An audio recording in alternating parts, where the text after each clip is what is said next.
Les bureaux de vote des séparatistes pro-russes sont ouverts sous haute surveillance. Ici à Slaviansk, quelques dizaines d'électeurs ont déjà répondu à la question sur l'indépendance de leur région.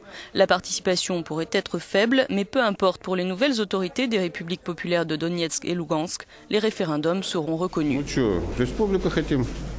Nous voulons une république indépendante, on ne veut rien d'autre, dit cet homme.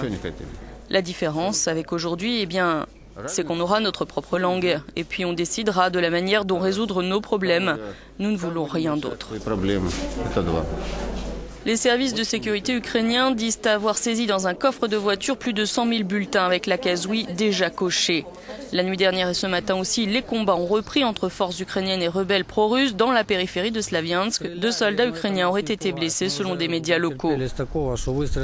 Ils tirent mais ça ne nous effraie pas, dit cet homme. Nous avons assez souffert et nous n'avons pas peur des tirs. Si on vote normalement, alors tout s'arrêtera et tout ira bien. À Lugansk, la commission électorale autoproclamée invite les médias à venir observer le déroulement du scrutin, alors que le chef des forces d'opposition, Valéry Bolotov, affirme que l'armée ukrainienne est en route pour assiéger la ville.